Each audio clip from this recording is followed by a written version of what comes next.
Hello, friends. It's me again. I've been away for about 6 months, going through my own life changes. But I'm on here today because I wanted to talk about the upcoming eclipse. The upcoming eclipse cycle actually has already begun. We are all feeling the effects of it, but the actual eclipse is going to happen Thursday here in United States on March 13th and early morning Friday, March 14th in India. A lot is happening. So let's get into it.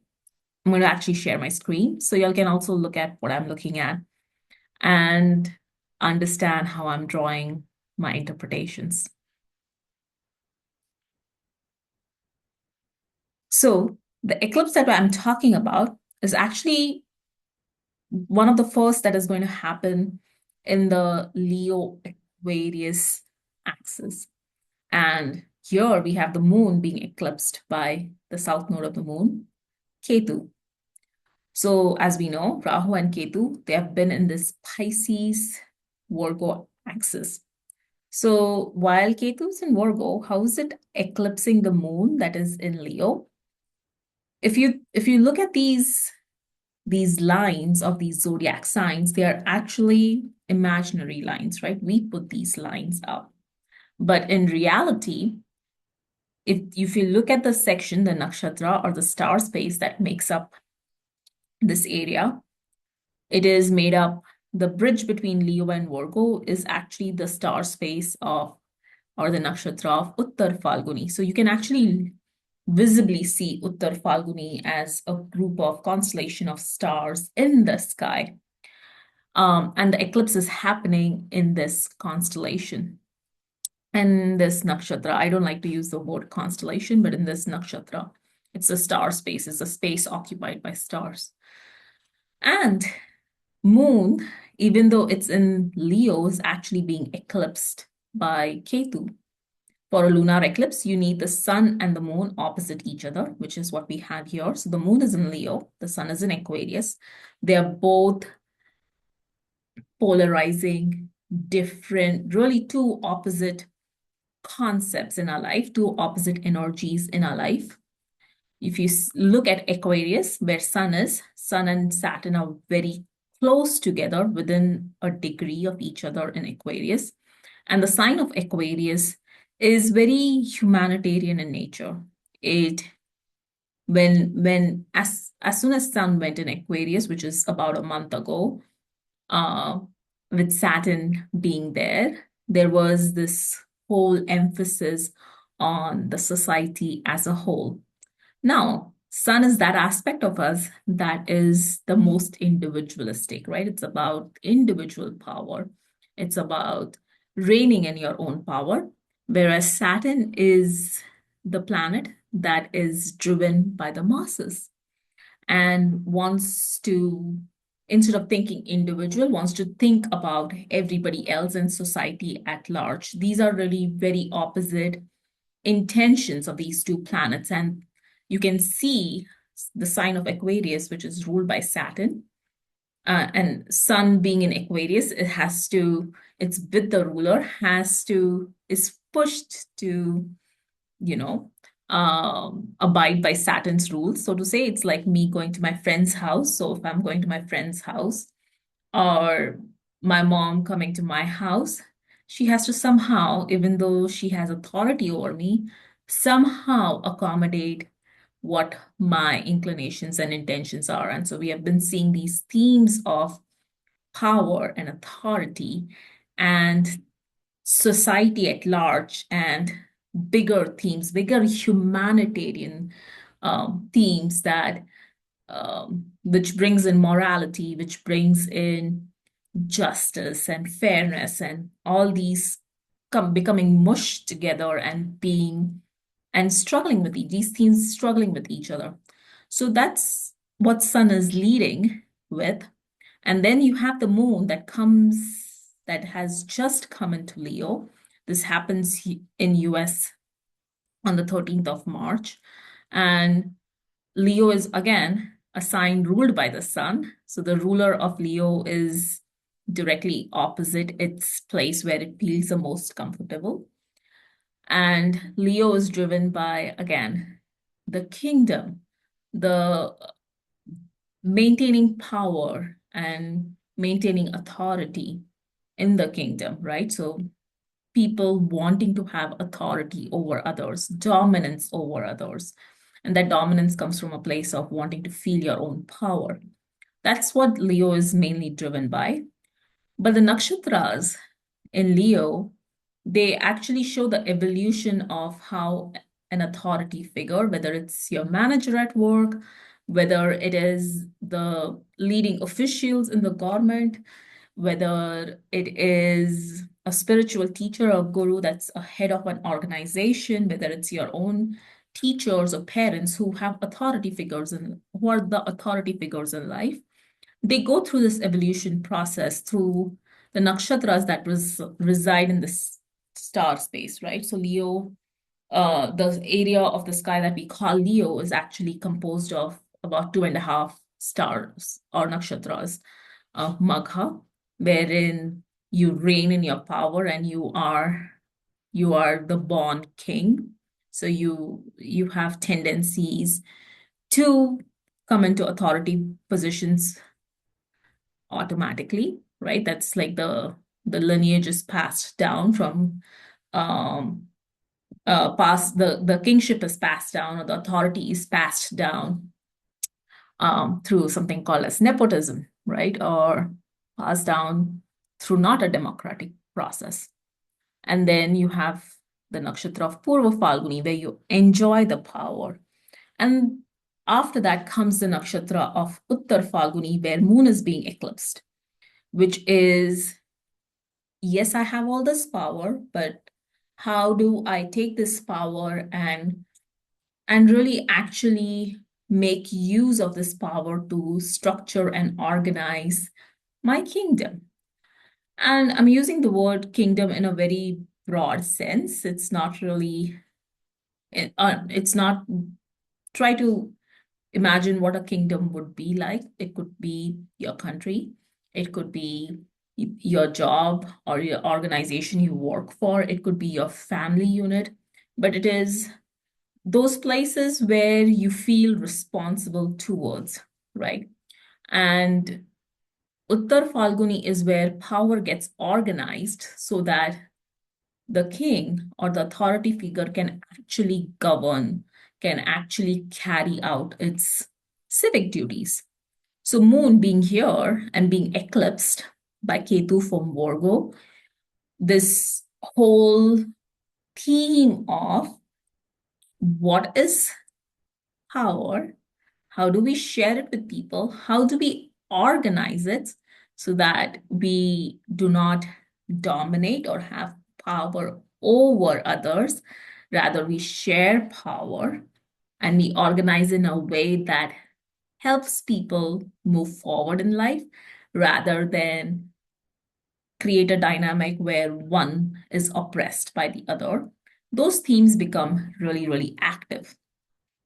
Again, moon is that part of us that is emotional, right? So you feel it at an emotional level. You may feel during this eclipse cycle a sense of, and it could be a range, right? You could feel a sense of helplessness. You could feel like you don't have control over things. Virgo themes from where Ketu is eclipsing the moon. And Ketu is that part of us that actually shows our blind spots. It gets you to focus on things that are that you have never been able to put a finger on, right? Uh, it could be themes of um, not feeling adequate enough to speak up in with authority figures. So it is about, yes, there is this whole system that we create in organizations and even in our lives, like even in our families, we create these systems. But in this system, what is my individual role and what is my individual power? And do I feel empowered to be myself? Do I feel empowered to express myself, and moon is that part of us that also wants to connect. So do I feel empowered to just be myself and connect with others? Um, all those themes will be really active right now. And one polar extreme versus the other might also be active. Notice your own tendencies to want to dominate others, to want to take control or take charge of situations. And notice where that tendency is coming from, whether it's coming from a place of, I want to do the right thing, or whether that tendency is coming from a place of feeling insecure, helpless.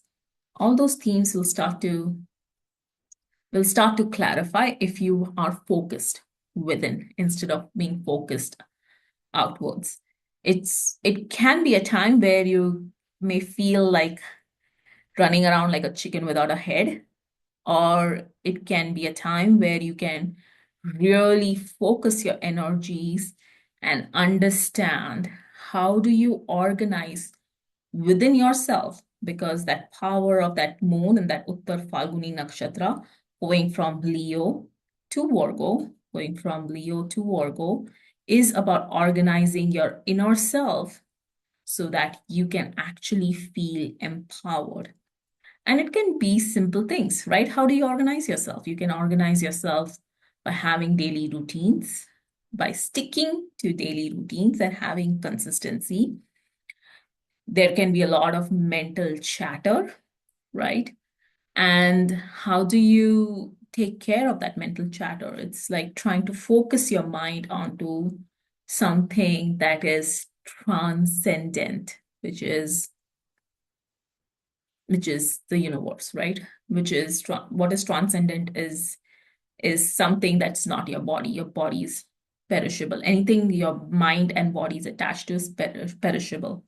So trying to focus on something that's beyond your mind and body, whether you're agnostic or even an atheist, but trying to focus on things that are bigger than your own individual needs will help you channel a lot of noise, wanting to do the right thing, wanting to come from a place of not just individual gains, but how do I take my individual interests and make it so that everybody in society can benefit from it.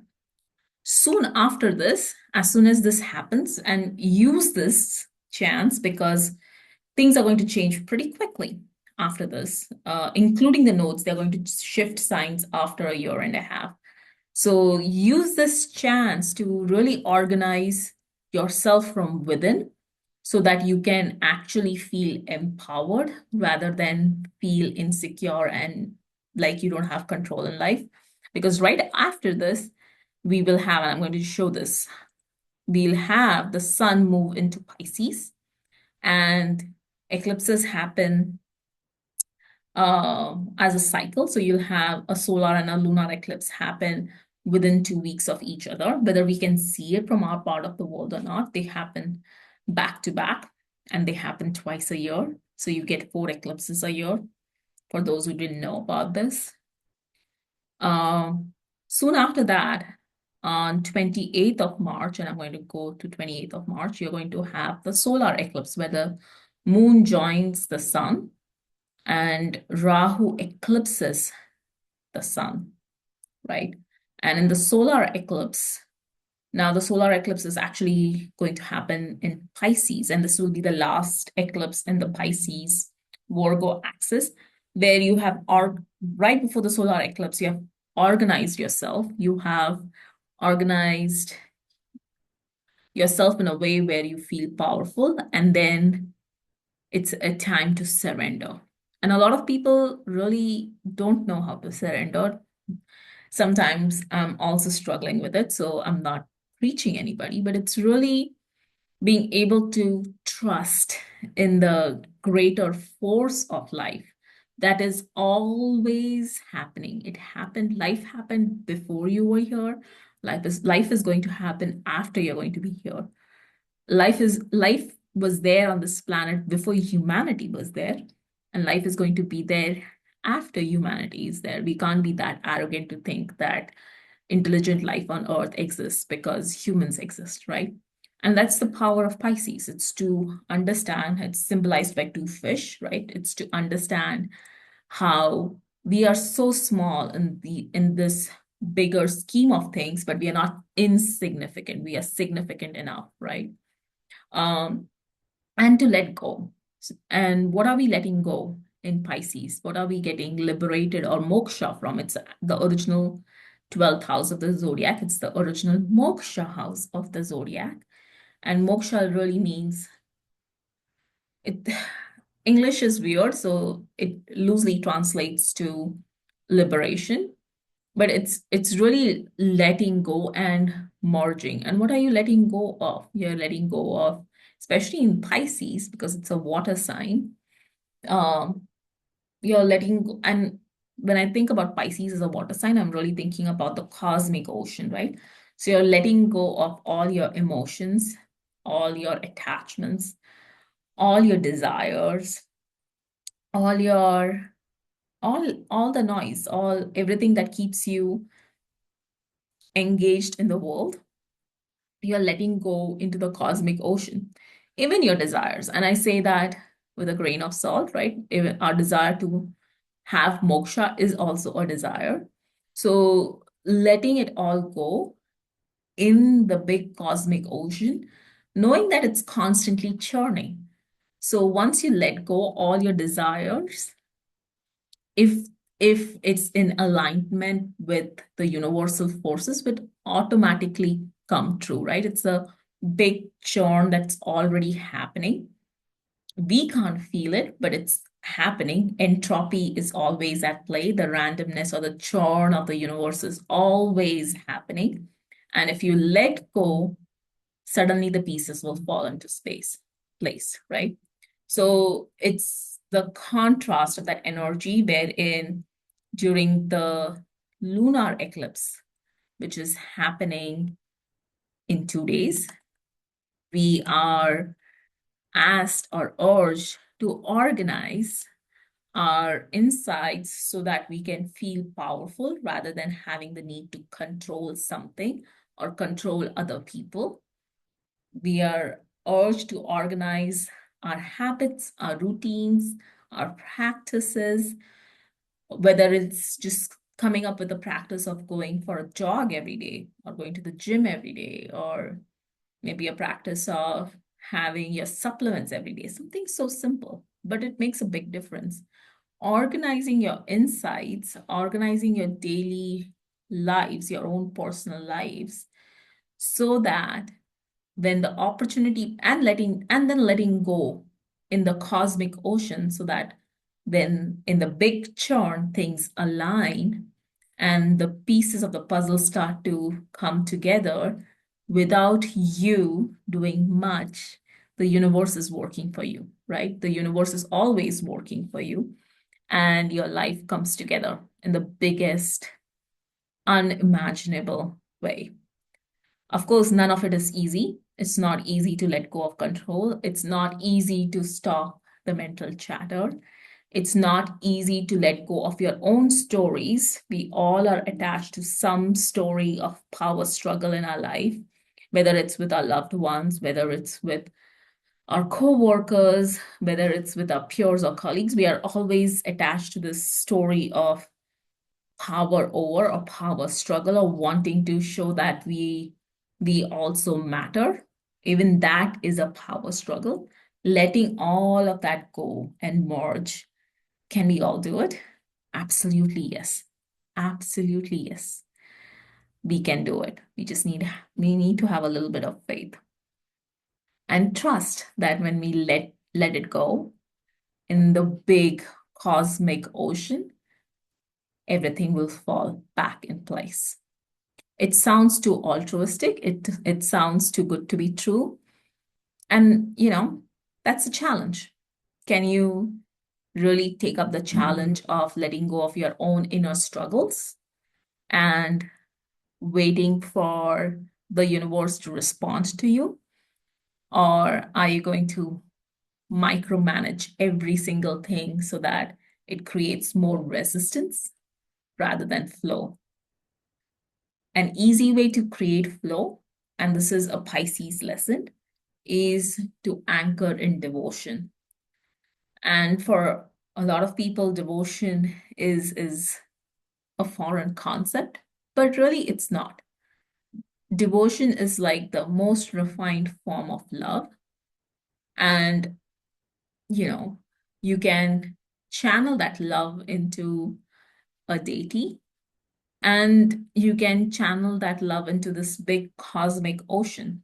But devotion is something we can always cultivate within ourselves, and we can feel that purest form of love in so many different instances. We have all seen glimpses of it in our lives.